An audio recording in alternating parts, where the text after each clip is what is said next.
Father, and to the Son, and to the Holy Spirit. Amen. O St. Joseph, whose protection is so great, so prompt, so strong before the throne of God, I place in you all of my interests and desires. O St. Joseph, to assist me by thy powerful intercession, and obtain from me, from your divine Son, all spiritual blessings through Jesus Christ our Lord, so that having engaged here below your heavenly power, I may offer it my thanksgiving and homage to the most loving of fathers. O St. Joseph, I never weary contemplating you, and Jesus asleep in your arms. I dare not approach while he reposes near your heart.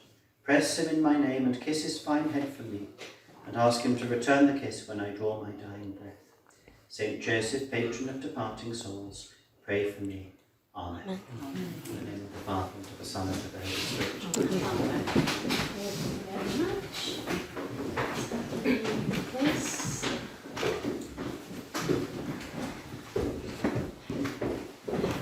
Hello, welcome. I think this is the most people that we've ever had. This is amazing.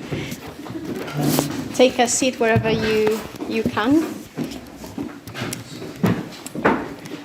Right, so the topic for today is, I've entitled it The Scenes of the Passion, a pasos of the Spanish Holy Week. I was explaining what a paso is, but I'm going to explain it again for those of you who weren't here.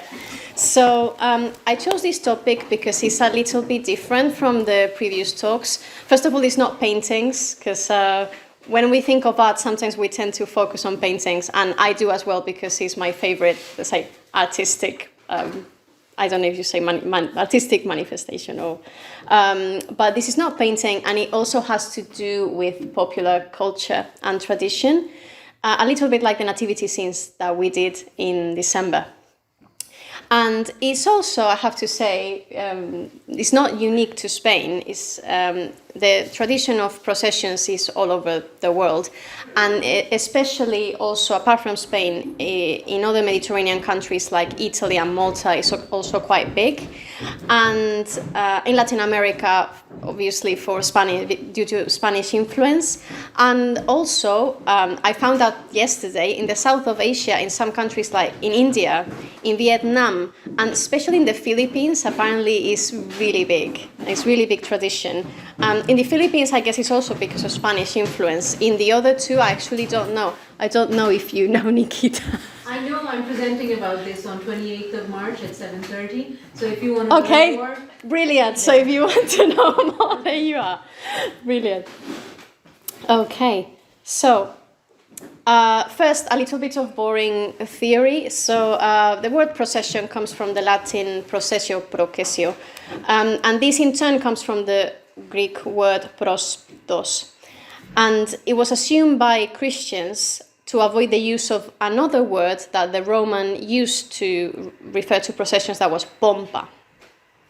The first Christians were obviously fiercely against the pagan processions, because not only they refused to practice similar rites in their services, but they also did everything they could to discredit them. And that's when the word pompa, pomp, for us, started meaning that empty luxury, that vanity, that arrogance. And the worst pompa, the word pompa, the worst pompa that existed in the Roman world for the early Christians was the pompa circensis, which was the one that was done previously to the Roman games in the amphitheater and the circus.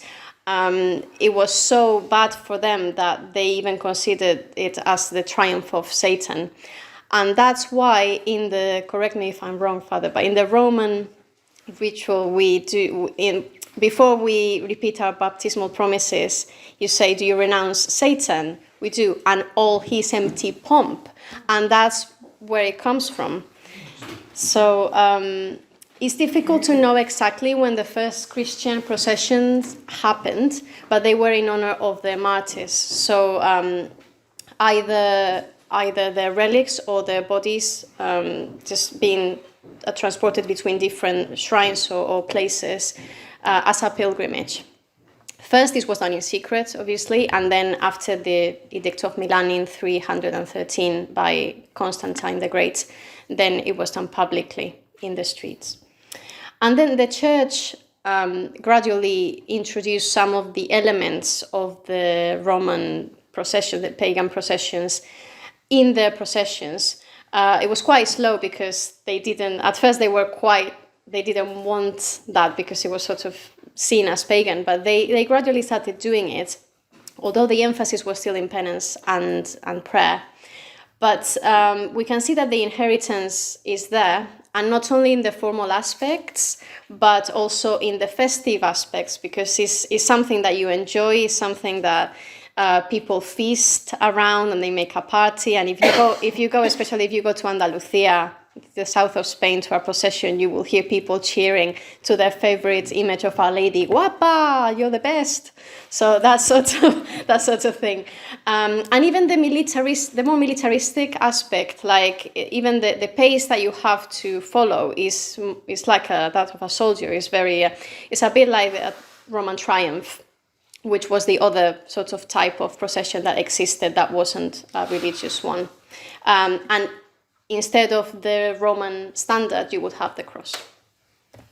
So in Spain, we know that there were obviously pagan processions because most of the Iberian Peninsula was Romanized. So in one of these processions, I think it was 287 or 267, I can't remember the exact date, but that was when Saint Justa and Rufina were martyred, because there was this pagan procession that was passing by, and they were selling pots in the market, and one of the people from the procession asked them if they could sell them some of these pots for the garden of the god Adonis, and they refused. And they not only refused, but they got into a row with the women that were in the procession, and they knocked down one of the idols and broke it, and they were arrested as a result of that. So we know this was happening, obviously, but the first Christian processions, the first news that we have is from the end of the 3rd, beginning of the 4th century, and they were quite small still. Then in the 5th and the 6th century is when the first cofradías appear. Now, I don't know how to translate this word in English. I guess it's like a fraternity, maybe? Confraternity. Okay, so that's easy then. Confraternity. There you go. So the first confraternities appear, and they were in charge of the shrines of the martyrs. So they look after them, and they were in charge of doing those processions with the relics. And they were controversial at first because they had similarities with pagan confraternities, which also existed. So it took a while for them to sort of become common, but from the 8th century onwards, they grew in number, in power, and in diversity. So some of them still were in charge of shrines, others were endorsed by the nobility or the bishops to look after the sick, for example, the sick from a certain illness. We also know of some that were related to a specific ethnicity. For example, in Seville, there was the confraternity of the black slaves.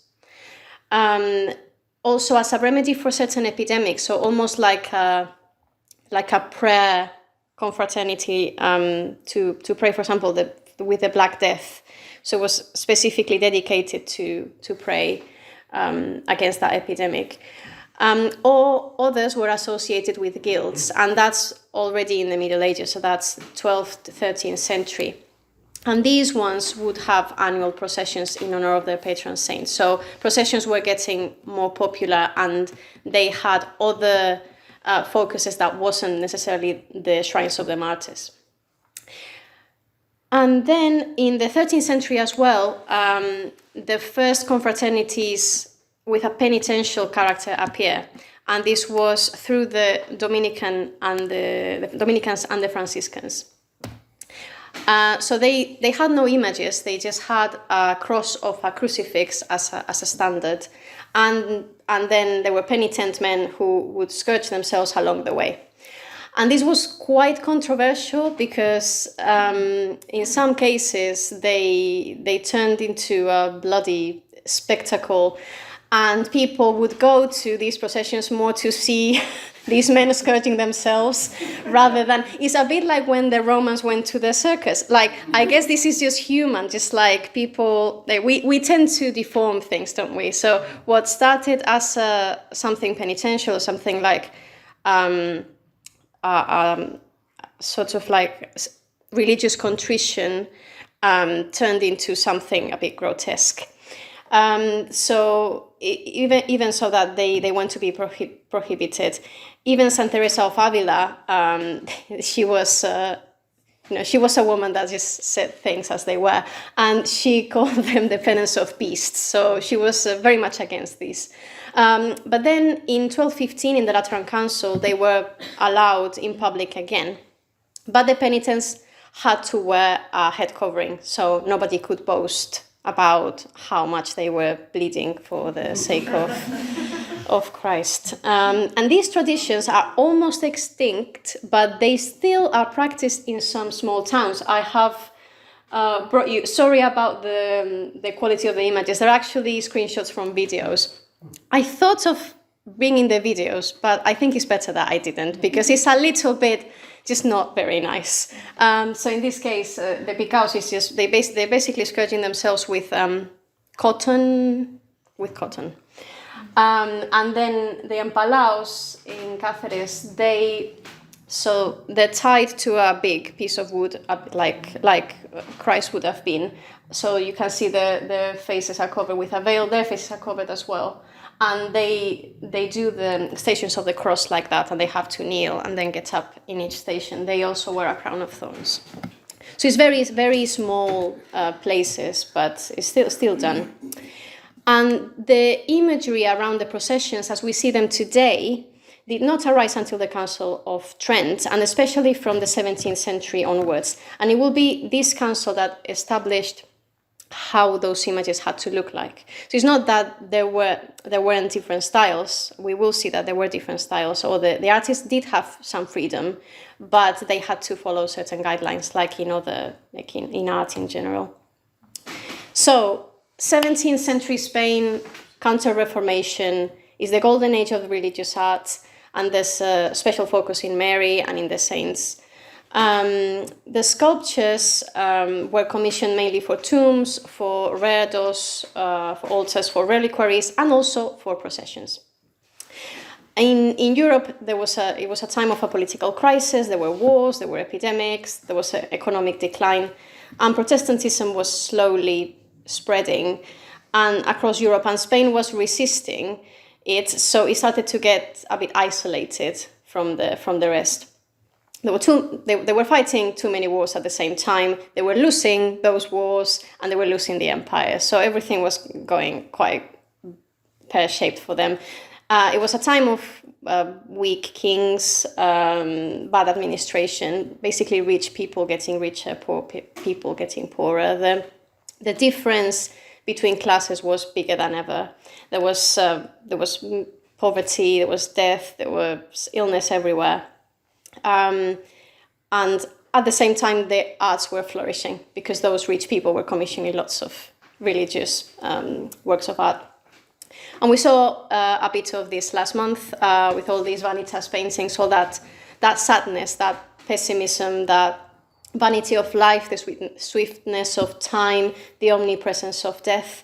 So there was a deep need of meaning, of an anchor, of religion, but also of a distraction and even superstition, which sometimes, unfortunately, they're linked. And because of that isolation, Spanish Baroque has certain characteristics of its own. In the sculpture, in general, the style is very realistic. It's designed to strike the viewer, to move him, to make images of the saints very familiar. That is someone like... I personally think that this sculpture of St. Francis Borja is about to speak.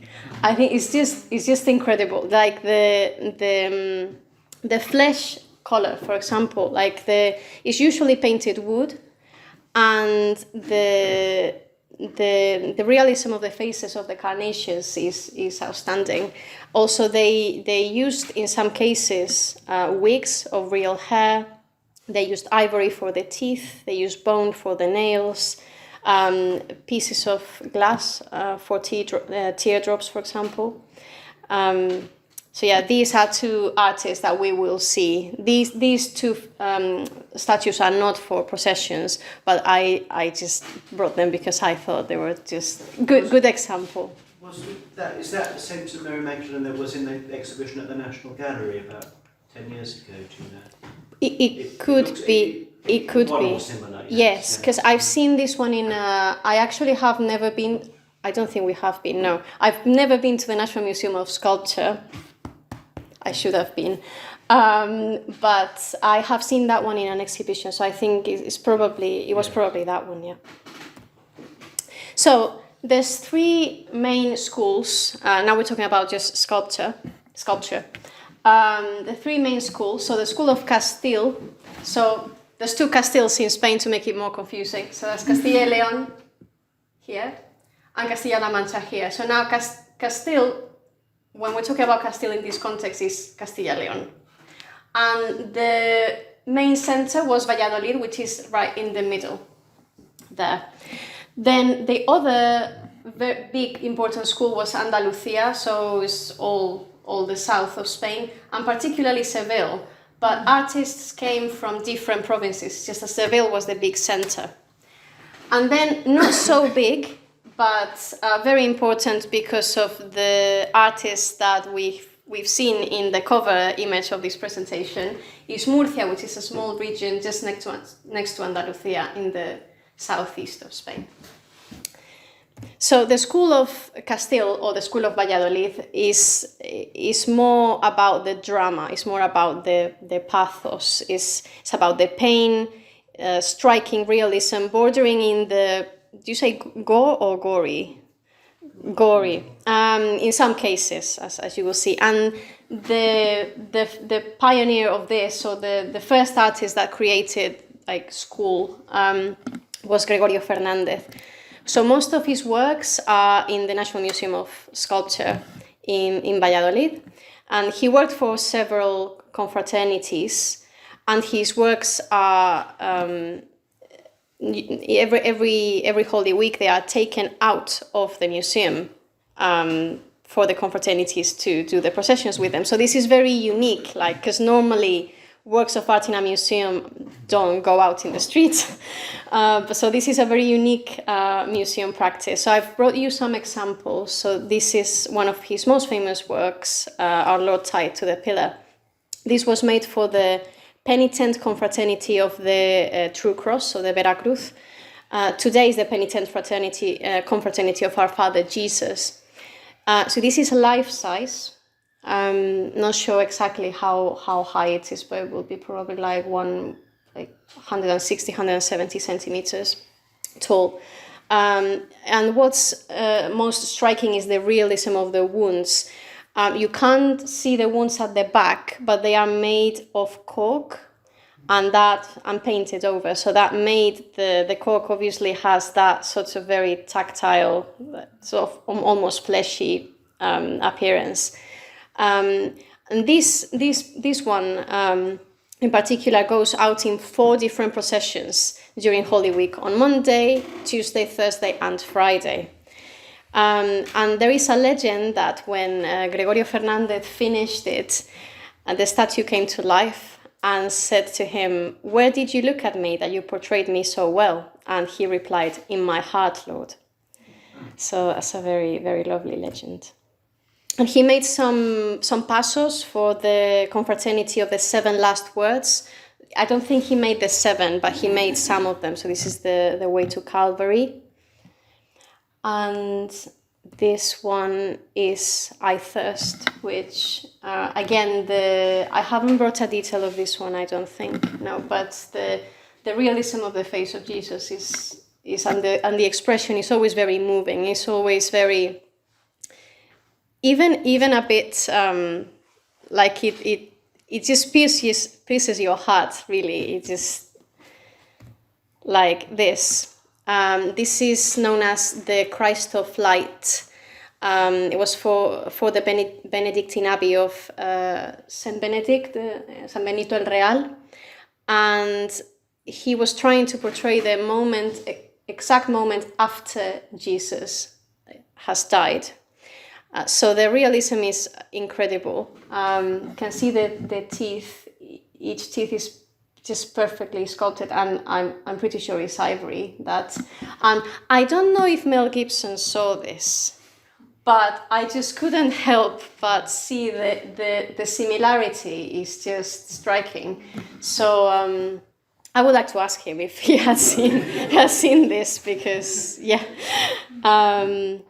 Then this one, I'm not sure if this one goes in procession or not. I think it does. It does. I'm not sure which day in Holy Week. I think it's probably on Friday. And then this one is one of his dead Christs. He made a few of these. This one was for the Church of St. Michael in Valladolid as well. And this goes in procession on Maundy Thursday in Valladolid. There is another one that he made for Madrid, and I haven't brought it, but is really incredible. A bit like this one. So yeah, I was going to say something and I've forgotten. But yeah, let's move on. No, I was going to say that even though he was based in Valladolid, he was known in all the whole Spanish geography, so he would take commissions from other places that were even outside Castile. So, for example, that one was for Madrid.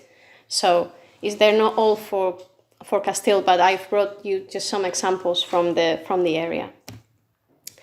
This is the Descent from the Cross. That's for the Confraternity of the Holy True Cross. And the most famous of the figures from this particular paso is that of Our Lady, is Our Lady of Sorrows, which is detached from the group and is displayed on its own in the church, and is substituted in the scene by a copy. And even when it goes out in procession, she goes on her own, because she's such an incredibly famous and beautiful statue that she goes on her own as Our Lady of Sorrows, and then this paso has a copy. And when she's on display in the church, she has the sword piercing her heart that she's just holding with her left hand. When she goes on procession, she doesn't have the sword, because the sword moves too much and it could damage the statue, basically. But this paso was the first life-size one that deals with this particular evangelical passage. So there had never been any other paso that would go on procession with this theme. So, but it would be very much copied by later sculptors. So that's why Gregorio Fernández is so important, because he basically set the themes for other sculptures afterwards to copy. Then in Seville we have another very famous name, which is Juan Martínez Montañés, and the Andalusian school is also striving for realism, but is much more serene, is more classic, is not as dramatic. And Martínez Montañés was called the Andalusian Lysippus. The Lysippus was a very famous sculptor from ancient Greece, and even the god of wood, because they said that he could do anything with a piece of wood, basically. And his style takes more after the classicism, more after ancient Greece and Rome, and mannerism as well. So that sort of transition between Renaissance and Baroque, so a la maniera, in the manner of Michelangelo, so a little bit more sort of elongated figures, and more just basically more softer, not as dramatic yet as the Baroque. But he did turn more to the Baroque at the end of his career. I've actually only brought you one example from him, and this is because it's the only work by him that still participates in a procession. And this is in Good Friday. So this is Our Father Jesus of the Passion, and for the Confraternity of the Passion. The names are not very original. It's just like it's Jesus of the Passion for the Confraternity of the Passion. You just can't get it wrong. It's part of a paso for the 5th station of the cross. So this one has, although you can't see it in the photo, but he has Simon of Cyrene at the back holding the end of the cross. But the original figure of Simon has been lost. That's also why I didn't bring it. I mean, poor Simon. I mean, poor sculptor that did the copy, because I'm sure he's also very good. So, and this is an image that's to be, is made to be dressed.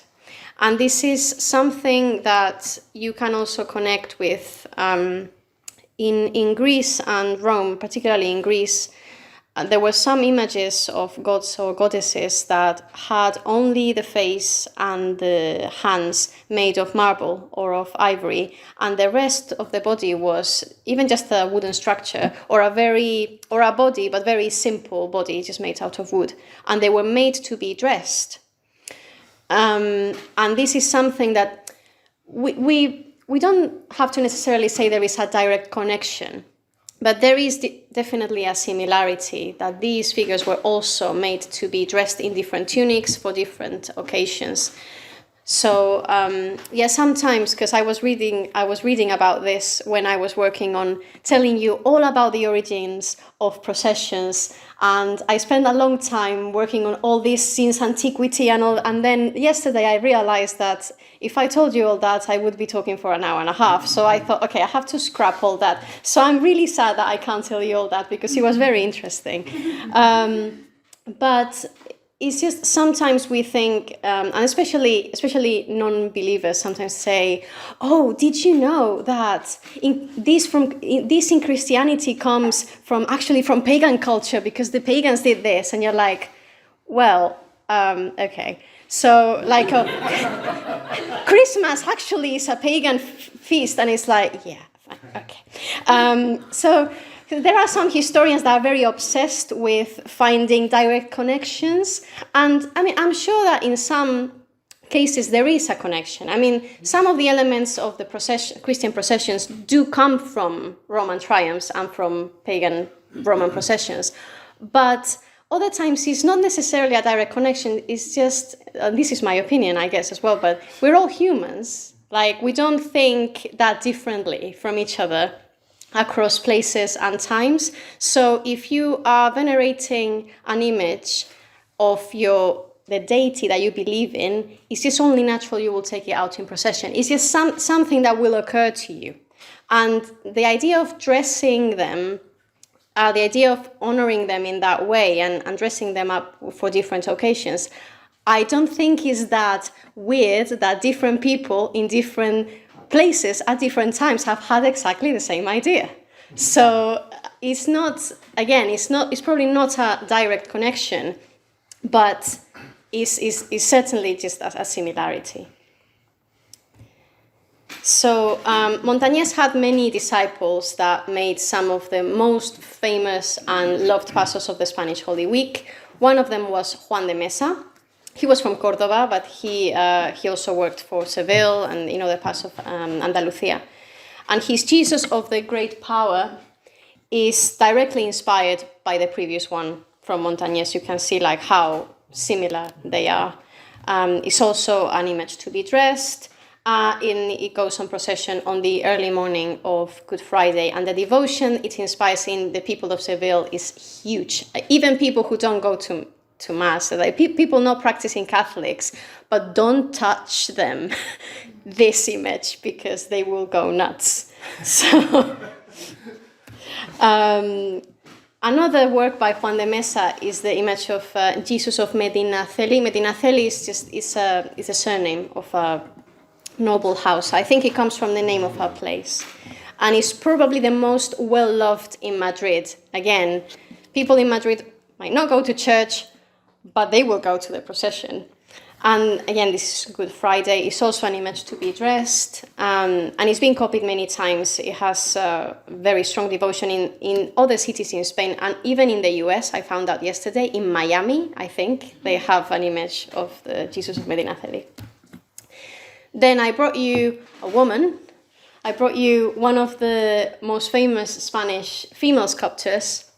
She was the first registered woman sculptor in Spain. Her father was also a sculptor, but she was even more famous than him. And at her time, in her time, she was one of the most well-respected, well-known and prolific sculptors of that time. And this is Our Lady of Sorrows. The procession is on Friday before Palm Sunday, I think. So not Good Friday, the Friday before. And you can see the tears are made of glass. So she's called La Roldana because she was the daughter of Pedro Roldán, so La Roldana. And this is the image of the Macarena. If you've ever heard the song, it has nothing to do with the Virgin Mary. It actually doesn't have to do anything. No, don't ask me about the words of that song because no. So the image is this one is another one for which the people of Seville have an incredibly strong devotion. It also goes in procession on the morning of Good Friday together with the Jesus of Great Power. So these two will go together in procession. Again, the glass, tears, and just the expression of the face is just really. But as you see, it's not as the one from Martínez Montañés was all with that gesture, was very theatrical, very dramatic. This is much more. It's like contained sadness. The sculptor is not known, although it's been attributed to Luisa Roldán or the one who made this, or Pedro de Mena, amongst others. We will see Pedro de Mena just now. The crown, just to mention, the crown and the mantle are works of art of huge value in themselves. I think the crown has gold, silver, precious stones, is very, very valuable. And they were both made in the first half of the 20th century. But this is the thing, we're concentrating on the 17th and 18th century. But this goes on into the 19th and 20th century, and even now there are sculptures that are specialized in this, and they're as good as the ones from this time. So this is Pedro de Mena, although it's not him. It's him, but it's not him. So Pedro de Mena was from Granada. He was also son of a sculptor. But he was active in Malaga as well, where this photo is taken from.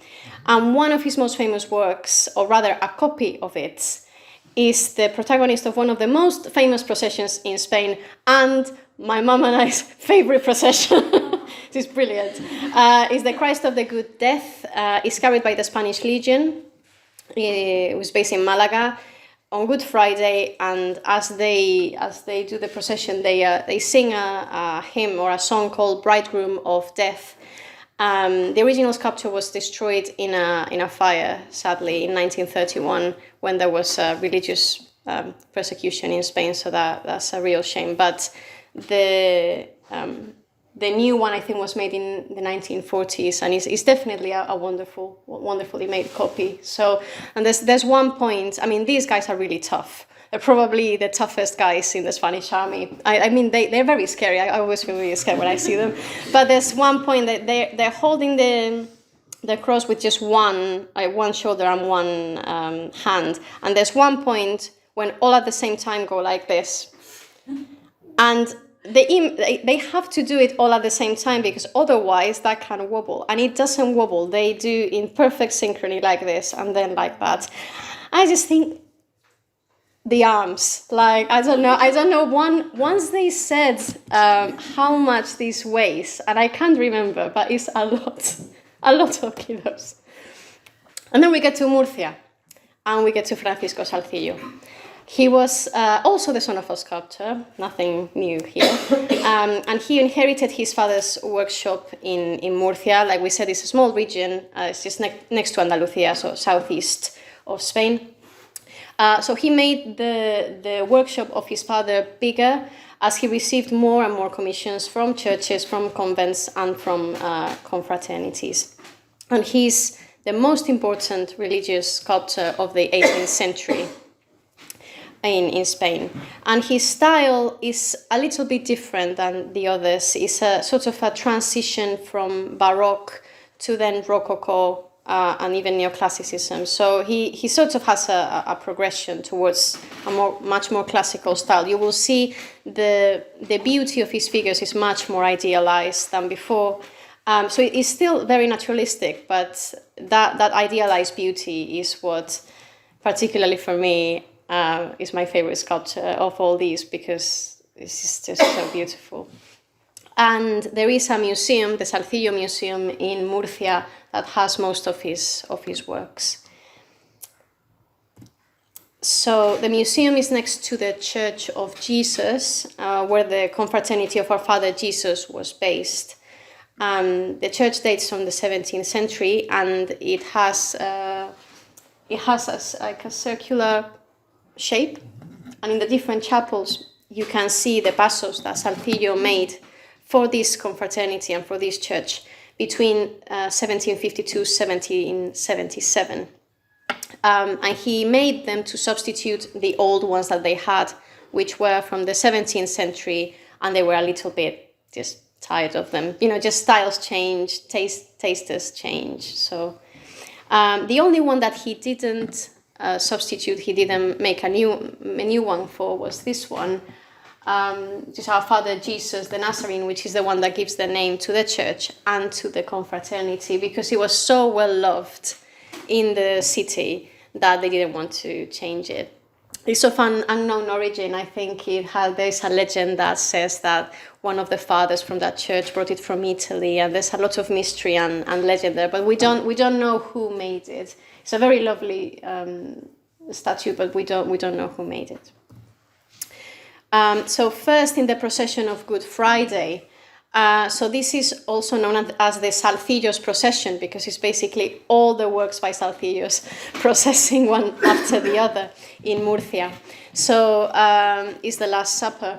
So apologies again, I've said this I think when not everyone was here. So apologies for the quality of some of the images. I couldn't find good pictures of Salcillo's works for some reason, and I went to the museum website, and they had pictures, but they were quite low quality.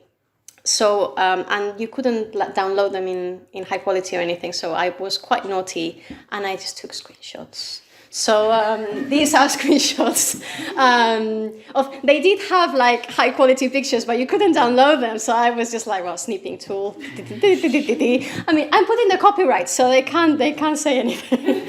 So as long as you have the copyright symbol, that's fine. So sorry about that. This one I think this one is also a screenshot. There you go. So yeah, I think I have one that is from a different website and it's actually good quality. But this is the moment when Jesus has just announced the betrayal, that one of them is going to betray him. So you see like the apostles are sort of in shock. They're like, come on, what? Like this one's sort of be pleading, like, please tell us who it is. St. John, you can see him very well, but he's Jesus' side there. And Judas is dressed in yellow. He has no shirt, and he's sort of turning away. He's the only one who's not looking at Jesus, and he's almost looking at you, like. So he's almost about to get up and go, and even the one next to him, which I don't know which one it is, but he's almost like saying, "Don't go," but he's already turned away from Jesus. He's already leaving. And this is, to me, in my opinion, this is the most beautiful paso ever made. It's one of the most beautiful sculptural groups in art history. So this is the Agony in the Garden. This is the image that I told you that was in good quality. That's why also I chose it for the cover. But this is almost a complete scene. So there is more space just to the front of the apostles. And the angel, as you see, he's pointing to the chalice. And when this paso goes in procession, they put a palm tree on the other side of the scene and they hang a chalice from the palm tree. So the angel is pointing to the chalice. And you can see how Jesus his look is almost of like he's been so overwhelmed with the weight of our sins, with the weight of sorrow. The apostles are just happily resting there. But the look of the angel is, to me, is a look of encouragement, of strength. And there is a possible allegory. It's not clear, but I think it's very plausible, of the 3 ages of man in the apostles. So you see St. Peter on the left, it would be, he's portrayed as an elderly man. James on the right is sort of middle-aged man, and John at the back is a young man. And St. Peter, as you can see, even though he is sleeping, but he has the sword ready, so sort of only half asleep. I just brought you some more details because I just think it's so amazing. This is the betrayal and arrest of Jesus. All these ones are in the same church. So again, this is the face of Jesus is sort of sadness, disappointment in a sense. And Judas is again, he is dressed in a sort of yellowish color, which is always the color that is commonly related to treason. Another detail. This is when it goes on procession, so you can see it in the streets. And I just brought you some more details. So you see like the color of the skin, like the differences between like different areas of skin, how well it's done, that it looks like real skin. And then just the gestures. This one is from the Last Supper, so the gestures and of the hands and the movements of the fabrics are just stunning. So this is the scourging at the pillar, and it's totally different from the drama that we saw in Gregorio Fernandez. So there is blood, obviously, but there isn't as much, and the face of Jesus is much more serene. It's just so very meek and humble, but it's not that face that sort of conveys all the pain that he's going through. But the postures of the scourges, like that contrapposto of like that, like the opposite arm to leg, is a very dynamic group of figures. And it's quite interesting that they are clothed in like traditional peasant clothes from the time of Salcillo. So this is something that we're quite used to see this in paintings, but maybe not so much in sculpture. This is definitely not Roman soldiers. This one is Jesus Falls, and is the first one made of this series, and it caused a big impact due to the difficulty of the composition. Like it's just the figure of the servant, he's not a soldier, it's a servant who's sort of trying to pull Jesus up. It's just like his posture is so difficult, and the other one as well, we see again that contrapposto, that opposite arm to leg position, and is very dynamic, and is meant to be seen from many different angles. And so if you go to the procession, and depending on where you're standing, you will see one or another. But also the naturalistic expressions of the faces, especially the gaze of Jesus, is very striking. And this is an example of one that has real hair. So that's real hair there. And you can't see it there. I couldn't see it even on the computer. There's a small detail. One of the thorns of the crown is piercing his eyelid. So that's like a very small thing that you wouldn't even see in the procession, but it just shows the devotion of the artist himself, because he didn't do that. I mean, why would you do that? Like, you just do it out of your own creativity, but also your own devotion. I mean, all these artists were incredibly religious, were deeply, deeply religious. This is Our Lady of Sorrows. You see again the tears of glass. You see she's very pale. And it's a theatrical gesture, similar to the one we saw in Gregorio Fernandez, but it's much less dramatic. It's much more contained.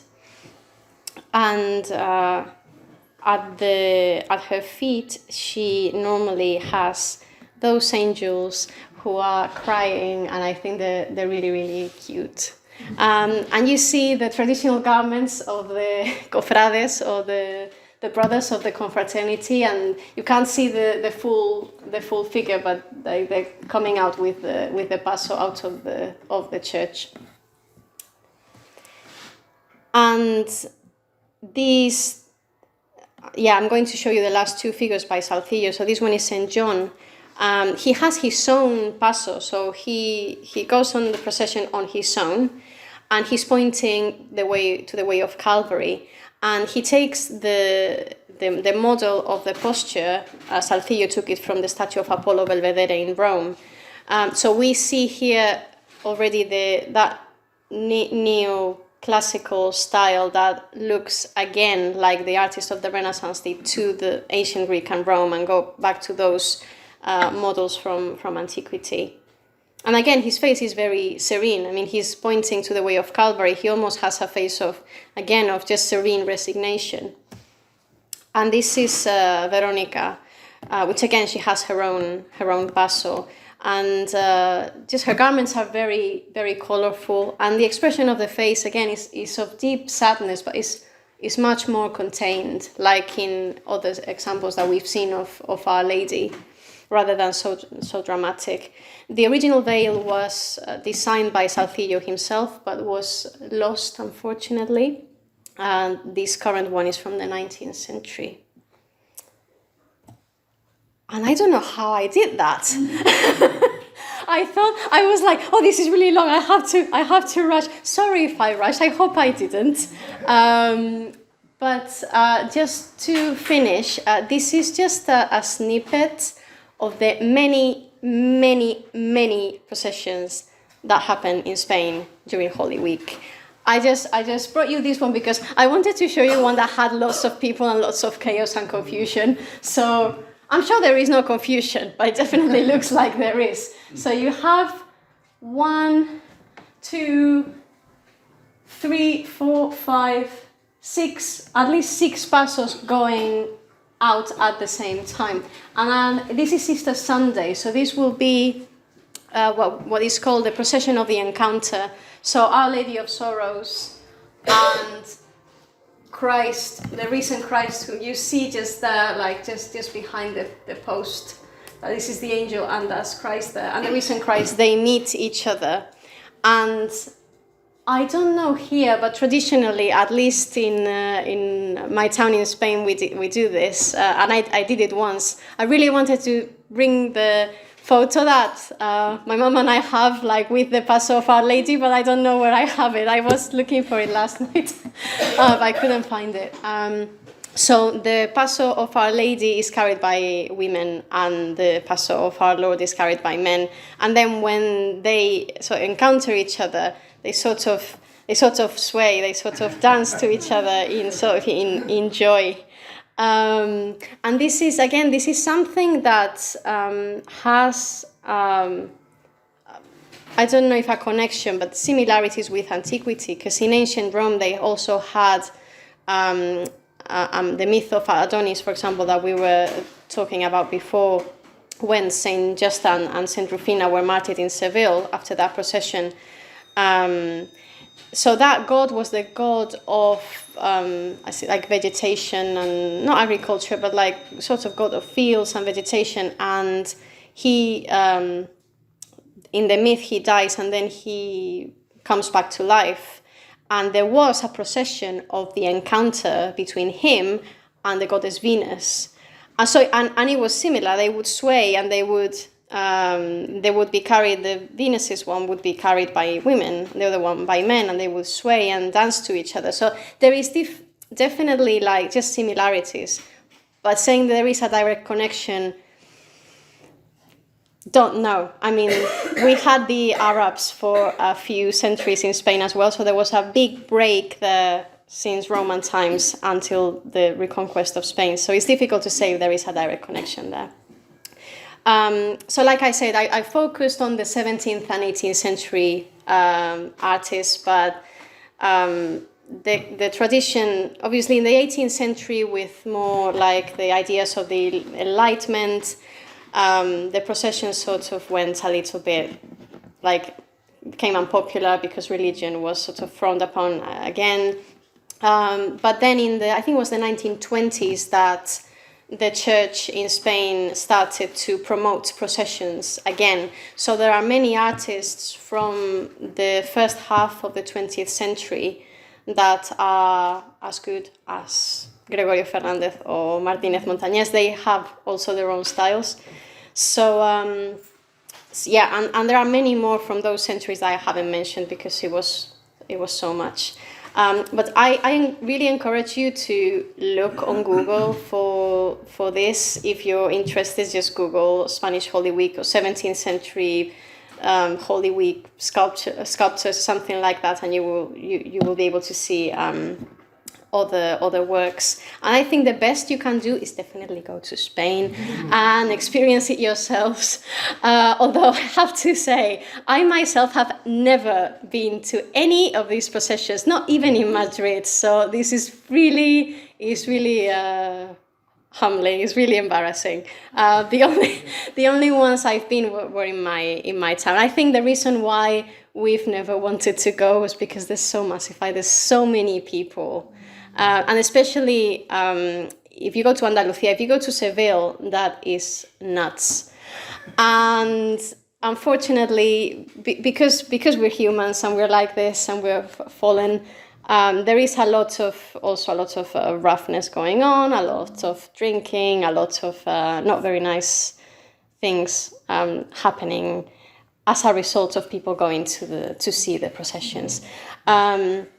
But you can watch if you have access to a laptop or phone, whatever, during Holy Week, and you're not somewhere in the Caribbean where there is no signal.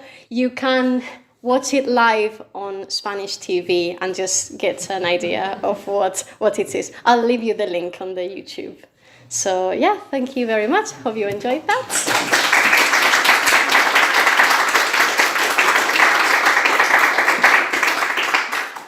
You have any questions at all, Father? No has dicho nada de las saetas. Oh, es que de eso no sé mucho. No, solo comentar. Vale. No, I was just going to say I have witnessed the running of the bulls in Pamplona, which I imagine Oh dear. is also theoretically a religious event, which obviously has origins in the Roman circus, I would say. But I was also going to ask was, given the current sort of secularist climate in Spain, is there any opposition, for example, to the Spanish Legion carrying a religious statue? There is always the same controversies, always the same people making stupid comments on Twitter. But it's almost a tradition. It's like Holy Week, there's the haters coming and saying stuff, and then they just go. Yes, I mean, I think the main reason why the processions are still going is because, like I said, people, especially in Andalusia, but everywhere in Spain, but especially in Andalusia, like, people identify with these things, even if they're not religious. And this is something that, I don't know if it's unique from Spain, but I think it's a very Spanish thing. It's like, okay, I don't believe in this, but don't you touch me, my Virgin Mary, because it's my Virgin Mary, you know? Like, it's not like the Virgin Mary of the church next door is not as good. The one from my church is the good one, so don't touch it. So and you see, like, people, the people who carry the pasos, they're called costaleros. they prepare during the whole year because they have to be physically very fit. There's a procession, and I can't remember which one it is, where the door of the church is too low for the paso to come out. So there's two pasos. The one of our Lord, they have to sort of just go squat and go like this, and then up again. And those pasos are incredibly heavy. Like most of them are several tons.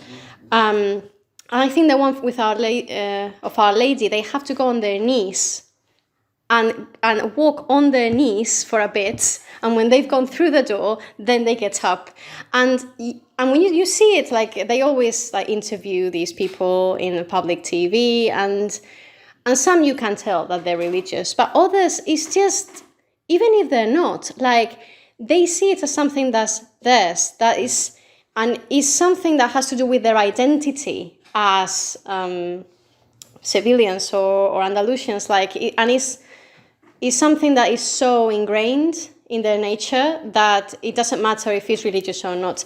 And there is always a debate, because I think there was a point when the church in Andalusia wanted to stop the processions because they were getting so just out of control.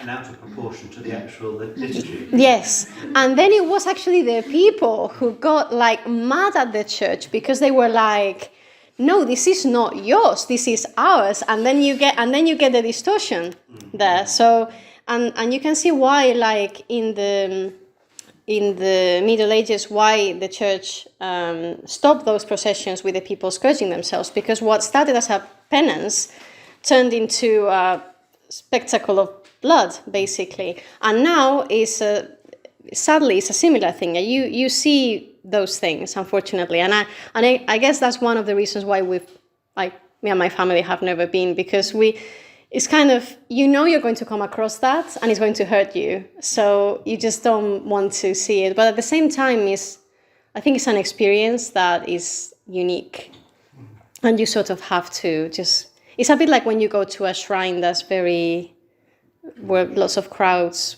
go. Like when we were in our honeymoon and we went to Fatima, there weren't that many people, but I was just mentally preparing for just crowds and crowds and crowds, and just thinking, okay, just come. Yes, Juliet.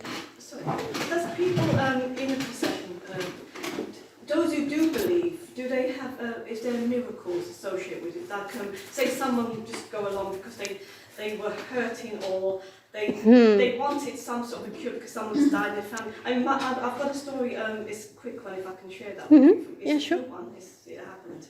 My mum's sister was dying of cancer. She had like a throat in 1930. It was in Naples, and they had a procession go through the Madonna of the Fiesta of Madonna in August. And when she went through the town, the statue of Our Lady stopped just outside. It's just the narrow streets, in Naples. There's all. Yes. I've never been, but I'm going hopefully next year, God willing. Anyhow, it stopped, and my mum said she dragged her sister out of bed to look at the statue, and all her throat. Yeah. Actually, she was cured. Yeah. She was cured instantly. Yeah. I'm sure there are miracles. Like there's especially some of the images, and you can see people, like when you see it on TV, you see lots of people trying to touch the mantle of Our Lady, and obviously there is real devotion. In some cases, it's superstition, but it's difficult to tell. Obviously, when you see people doing that, you don't know if it's, only God knows the heart. But there are miracles associated. She had cancer, I think. Yes, yeah. She was dying. Yeah. No, definitely. I mean, I don't know specific miracles, but I'm sure that it has been mentioned that there's certain images and certain sculptures. She was only about 13 or 14. Yeah. Was there much destruction during the Civil War? Yes, I think during the Civil War probably this wouldn't have been happening. And like Were they destroying the images? yes, so for example, this one, where was it? This one, the one from the Legion, that one it wasn't during the Civil War, but it was immediately after. So it was 1931. There were starting to be riots and persecution of Christians and just groups of people just going into churches and burning things, and that's how they burned this one. So yes, I mean during the Civil War there was a lot of destruction in general. Not as much as ours. Not as much, no, not as much. But they didn't burn down the actual buildings, but some many of the sculptures and paintings they did. They often used outdoor crucifixes as a target practice. Republican. Yeah. Even in our church in El Escorial near Madrid, the reredos has 2 big columns. And I think the story was that they tied 2 oxen to the columns to take it down, and they couldn't do it. And it's wood. I don't know how that happened. So, but they couldn't do it. So yeah. Do you have any questions, John? Because you're looking at me.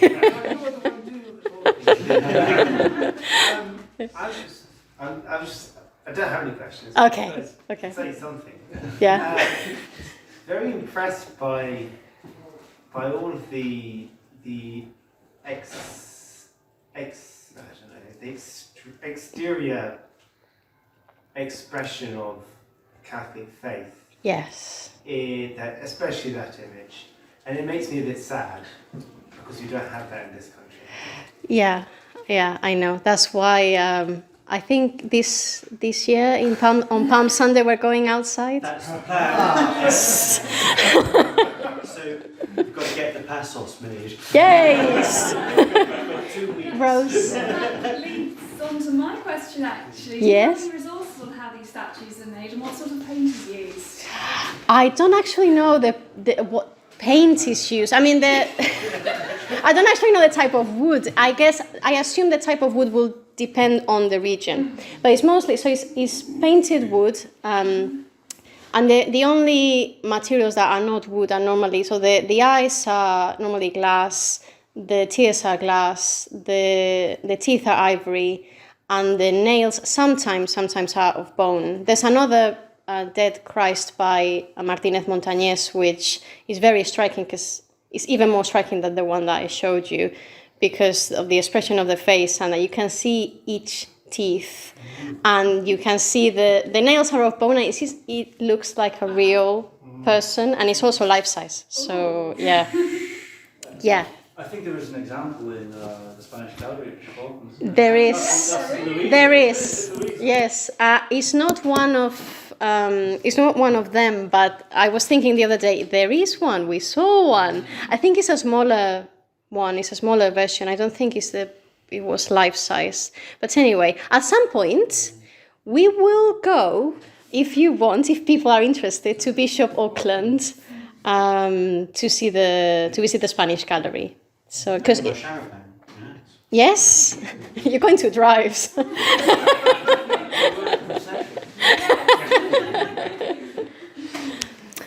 Right. Any more questions before people run to Vespers? As it was, the pictures were of mixed media. Yes. Were they using just bone glue for putting glass into other materials? I guess. I mean, it depends on the time. I don't know what sort of glue they would use in the 17th century. It Rose. would come down to what you have available. What's like resin or something like that. Yeah. It's whatever's affordable and close. You're not showing the glue off, are you? You're showing the outside bits off, so the inside bit's usually cheaper. Yeah. And sometimes painters and sculptors would work together. So I think it was Martínez Montañés, so the one from Andalusia. I think he often collaborated with a painter called Francisco Pacheco, which was very famous at his time. He was also the father-in-law of someone you may know called Velázquez. So they would work together, and Juan Martínez Montañés would make the statue, and then Pacheco would paint it. So that was quite, and they were all like, they all knew each other. There was a very rich artistic climate there, and like all the artists they were like marrying like the daughter of so and so or the sister of so and so. They were all related to each other. So Was the final image from Seville, or was it from someone else? this one is Albacete. Albacete is where's Albacete? So Albacete, Murcia, Murcia. yes, is next to Murcia. So yeah. Thanks. en el interior. Yes, it's landlocked. It's not on the coast, but yeah. La Tamborrada. Yeah, Tamborrada, yeah. So it's pretty crowded. I'm not sure I would like to be there. See, like this is just one of those things, but yeah. Right. Thank you very much for coming. Thank you. Oh, before I forget, so next month we're not going to be here on the third Sunday, so there's not going to be Barocci. So I'm giving you holidays for a month, and then we'll come back in May, and I'll tell you about the topic later on. Yeah. Thank you so much for coming.